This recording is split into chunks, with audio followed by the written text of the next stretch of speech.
नमस्कार. गृहविष्णू किचनमध्ये आपलं मनापासून खूप खूप स्वागत. सध्या आपण पाहतोय उन्हाळा विशेष काही निवडक रेसिपीज. आज आपण पाहतोय उन्हाळा वाळवणाची एक रेसिपी. आज आपण पाहतोय पोह्यांचे डिस्को कुरकुरे चिप्स. एक वाटी पोह्यांपासून भरपूर सारे चिप्स तयार होतात आणि हे चिप्स करण्यासाठी कोणत्याही प्रकारचं मशीन लागत नाही. अगदी चमच्यानं सुद्धा तुम्ही हे चिप्स करू शकता. मुलांना मधल्या वयाच्या भुकेसाठी येता जाता तोंडात टाकण्यासाठी काहीतरी हवंच असतं.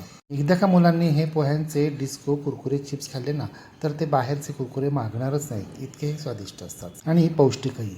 चला तर पाहूया पोह्यांचे डिस्को कुरकुरे चिप्स.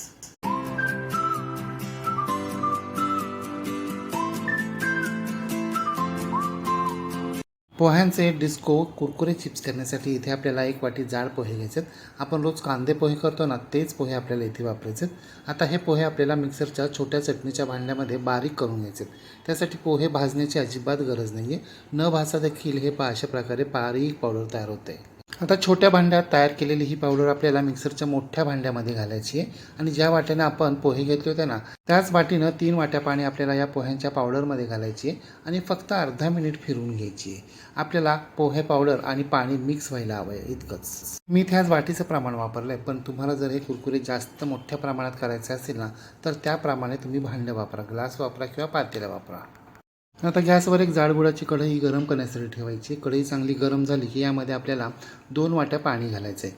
आधी आपण 3 वाट्या पाणी वापरले, आत्ता 2 वाट्या, म्हणजे आपण आत्तापर्यंत 5 वाट्या पाणी वापरले. पाण्याला उकळी यायला सुरुवात झाली की या पाण्यामध्ये आपल्याला अर्धा चमचा मीठ आणि अर्धा चमचा पापड घालायचं आहे आणि हे दोन्ही जिन्नस आपल्याला व्यवस्थित मिक्स करून घ्यायचे आहेत. आता या पाण्याला आपल्याला खळखळून उकळी आणायची. पाण्याला खळखळून उकळी आली की गॅस बारीक करायचा आहे आणि आता एका हातानं आपण तयार केलेलं पोह्यांच्या पावडरचं मिश्रण या पाण्यामध्ये हळूहळू घालायचं आहे. एका हातानं मिश्रण घालायचं आहे आणि दुसऱ्या हातानं चमच्याच्या सहाय्यानं ते मिक्स करत राहायचं आहे. पोह्यांच्या पावडरचं मिश्रण पाण्यामध्ये व्यवस्थित मिक्स झाल्यानंतर गॅसची फ्लेम मोठी करायची आणि मोठ्या आचेवर हे मिश्रण आपल्याला एकसारखं चमच्याच्या सहाय्यानं ढवळत राहायचं, हलवत राहायचं. लक्षात ठेवा, आपल्याला हे मिश्रण ढवळण्याचं अजिबात थांबायचं नाही आहे. जर तुम्ही मिश्रण ढवळायचं थांबलात ना, तर ही पोहे पावडर खाली तळाशी जाऊन बसते आणि त्याचा एक ब्लॉक तयार होतो. म्हणून आपल्याला मिश्रण एकसारखं ढवळतच राहायचं आहे. जवळजवळ 15 ते 20 मिनटं आपल्याला हे मिश्रण अशा प्रकारे ढवळत राहायचं आहे. साधारणपणे 10 मिनिटानंतर आपल्या या मिश्रणाला साय धरायला सुरुवात झाली आहे. मिश्रणाला खळखळून उकळी देखील आली आहे आणि मिश्रण घट्ट देखील व्हायला लागलं आहे. परंतु जितकं ते घट्ट आपल्याला हवं आहे ना, तितकं अजून झालेलं नाही आहे. म्हणून हे मिश्रण अजून आपल्याला 10 मिनटं एकसारखं ढवळतच राहायचं आहे. जवळजवळ 20 मिनटं ढवळत राहिल्यानंतर आपलं हे मिश्रण आता बऱ्यापैकी घट्ट झाले. त्याचे शिंतोडे उडत आहेत आणि हातावरला चटके बसत आहेत. म्हणून आता आपल्याला हे मिश्रण काळजीपूर्वक ढवळत राहायचं आहे. आता गॅसची फ्लेम आपल्याला बारीक करायची. एखादी प्लेट घ्यायची आहे आणि या प्लेटवर आपल्याला चमच्याच्या सहाय्यानं या मिश्रणाचे 5-6 थेंब घालायचे आहेत आणि आता ही प्लेट आपल्याला उभी आडवी कशाही पद्धतीनं फिरवायची. कशाही पद्धतीनं जर प्लेट फिरवली तरी ते ठिपके जागेवरच राहत असतील तर याचा अर्थ आपलं मिश्रण परफेक्ट तयार झालेलं आहे. जर खाली उघत असेल तर आणखीन 5 मिनटं मिश्रण ढवळत राहायचं आहे. परंतु हे पहा, आपलं मिश्रण खाली उघत नाही आहे. याचा अर्थ आपलं हे मिश्रण डिस्को चिप्स कुरकुऱ्यांसाठी अगदी परफेक्ट तयार झालेलं आहे. आता गॅस बंद करायचा आहे. मिश्रणावर झाकण न ठेवताच आपल्याला हे मिश्रण पूर्णपणे थंड करून घ्यायचं आहे. मिश्रण पूर्णपणे थंड झाल्यानंतर आपल्याला अशा प्रकारची एक पायपिंग बॅग घ्यायची आणि ही पायपिंग बॅग आपल्याला एखाद्या उघड ग्लासमध्ये ठेवायची आहे आणि ग्लासमध्ये ठेवल्यानंतर हे मिश्रण आपल्याला या पायपिंग बॅगमध्ये भरून घ्यायचं आहे. मी इथे सिलिकॉनची पायपिंग बॅग घेतली आणि तिला प्लेन स्टीलचं नोझल लावलं. जर तुमच्याकडे अशा प्रकारची पायपिंग बॅग नसेल तर तुम्ही कोणती प्लास्टिकची पिशवी वापरू शकता किंवा आपल्या घरातील दुधाची तेलाची पिशवी देखील तुम्ही वापरू शकता. किंवा जर तुमच्याकडे कोणत्याही प्रकारची प्लास्टिकची पिशवी उपलब्ध नसेल तर तुम्ही चमच्याच्या सहाय्यानं देखील असे कुरकुरे घालू शकता.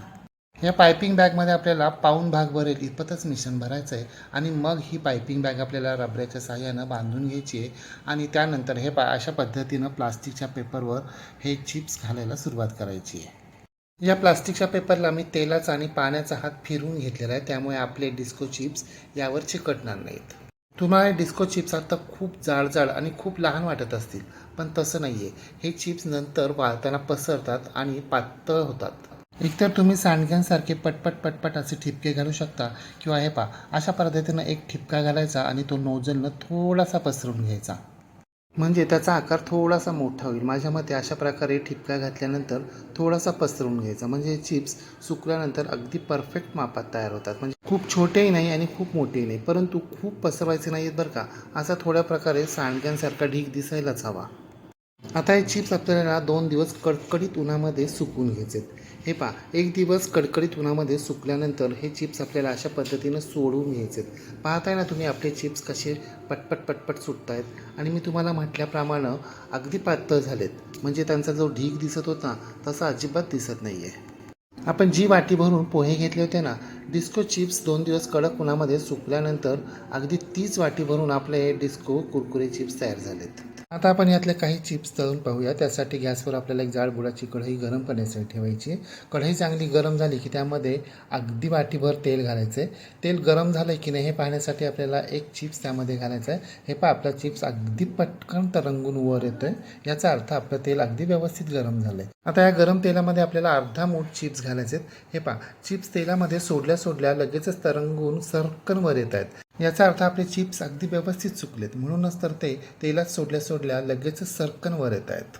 चिप्स तळताना एक गोष्ट आवर्जून लक्षात ठेवा, आपलं तेल अगदी प्रमाणात गरम असायला हवं. जर तेल प्रमाणापेक्षा कमी गरम असेल तर आपले चिप्स तरंगून वर येणार नाही. याचा अर्थ ते खाताना कचकच लागतील आणि तेल खूप गरम असेल तर आपले चिप्स करपतील. म्हणून गॅसची फ्लेम आणि तेलाचं टेम्परेचर याचा समन्वय नक्की साधायचा आहे. मी निम्मे चिप्स तळून घेतलेत आणि एका बोलमध्ये काढून घेतलेत. आता यातील एक कुरकुरा मी तुम्हाला तोडून दाखवतो. आता आहे ना कसा पटकन चुरा होतोय. एकदम कुरकुरीत झालेत आपले चिप्स. तळलेल्या कुरकुरीत चिप्सवर आपल्याला अर्धी वाटी तळलेले शेंगदाणे आणि 1 चमचा तिखट लाल मिरची पावडर घालायची आणि हे तीनही जिन्नस आपल्याला व्यवस्थित मिक्स करून घ्यायचे आहेत, एकजीव करून घ्यायचे आहेत. प्रत्येक चिप्सला तिखट लाल मिरची पावडर लागायला हवी. आता हे चिप्स आपल्याला पूर्णपणे थंड करून घ्यायचे आहेत आणि थंड झाल्यानंतर यावर आपल्याला आपल्या आवडीप्रमाणे म्हणजे किमान 2 चमचे पिठी साखर घालायची आणि ती व्यवस्थित मिक्स करून घ्यायची आहे. जर चिप्स गरम असतानाच आपण यावर पिठी साखर भुरभुरली ना तर मग पाणी सुटतं आणि आपले चिप्स ओलसर होतात, वातट होतात. लहान मुलांच्या छोट्याशा भुकेसाठी येता जाता तोंडात टाकण्यासाठी किंवा प्रवासासाठी बाहेरचं काही आणण्यापेक्षा हा चिवडा केव्हाही उत्तम. लहान मुलं तर हे कुरकुरे चिप्स अगदी आवडीने खातात, फस्तच करून टाकतात. पण आज तिखट लाल मिरची पावडरचा वापर केलाय. तुम्ही मुलांच्या आवडीचा पेरी पेरी मसाल्यासारखा कोणताही मसाला वापरू शकता. आणि हे चिप्स आपल्याला वेळोवेळी वारंवार तळण्याची गरज नाही आहे. एकदाच तळून ठेवायचे म्हणजे ऐनवेळी आपल्याला त्यापासून भेळ, चिवडा, चाट असे वेगवेगळे प्रकार करता येतात. मग तुम्ही सुद्धा या उन्हाळ्यामध्ये अशा प्रकारे पोह्यांचे डिस्को कुरकुरे चिप्स करून पहा व कसे झाले ते कमेंट बॉक्समध्ये मला नक्की सांगा. रेसिपी आवडल्यास लाईक, शेअर, कमेंट करायला विसरू नका. आणि हो, तुम्ही जर अजूनही गृहविष्णू किचन चॅनलला सबस्क्राईब केलं नसेल तर प्लीज नक्की सबस्क्राईब करा. शेजारील बेल आयकॉनवर प्रेस करा, ऑल सिलेक्ट करा, म्हणजे माझ्या नवनवीन रेसिपींचे नोटिफिकेशन तुमच्या मोबाईलवर येतील. पुन्हा भेटूया अशाच एका नवीन रेसिपीसह. तोपर्यंत नमस्कार व रेसिपी शेवटपर्यंत पाहिल्याबद्दल धन्यवाद.